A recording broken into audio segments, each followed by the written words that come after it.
like, I mean, I always revert back to like Drew Carey coming out in the Royal Rumble that one year and stuff like that. He's like, Yeah, okay, it's a I celebrity hate moment, all but that. you're taking it away, and it's just like kind of a throwaway moment too. People don't really think about that moment anymore. Yeah, yeah, Like, but to the other point too, what you're saying, like, it's like, oh, you kind of see it from the outside when you're not in the non-competitive standpoint.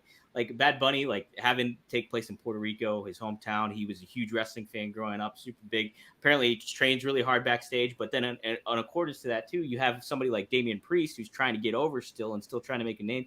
He's kind of building Bad Bunny up, but building himself up too and building his identity. So there's a certain kind of like, good fine-tuned balance of it all. But from the old skin mentality, it makes perfect sense. It's just like, what the yeah. fuck are you doing here? Like, And I'm there's in my and there's spot. also 50 wrestlers that are waiting for their time to come up that are pissed at what at the focus and money and everything that they're spending on Bad Bunny, because that's not the traditional way. You know what I mean? Wrestling is still a lot about tradition. There's still that hierarchy, not nearly as much as there used to be. You know what I mean? But like when we were talking about it with the Mafia, there's a lot of similarities. When I joined, I committed to a secret society. I Yeah.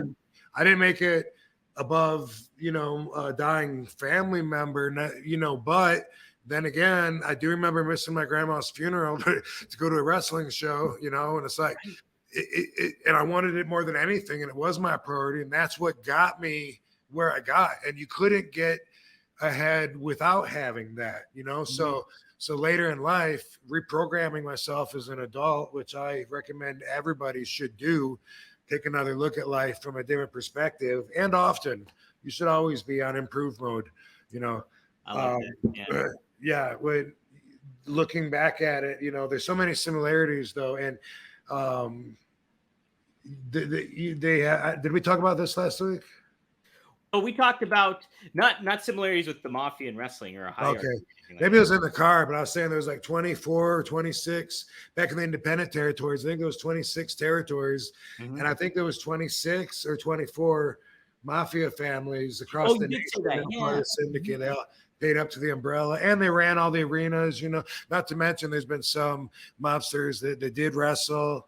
Bravo was killed by a mobster. There's like so Right. much. I think there's like a whole mini series of just doing wrestling and the mob and putting together the stories. But most any entertainer that's been in the entertainment industry since, especially the 50s or before, they most likely had to deal with, some shady characters because they ran everything. Right. They totally Everything. did. Yeah. Boxing too, and like that's what's kind of funny too. I even my brother does the Jake the Snake podcast, and they were talking about like how Jake didn't want to take a fall for like Muhammad Ali even, and certain things like that. Like a legitimate fighter that could Yeah. legit knock people out, and the Right. legendary Muhammad Ali. Like, holy shit, yeah, there's that level of like protection kind of thing.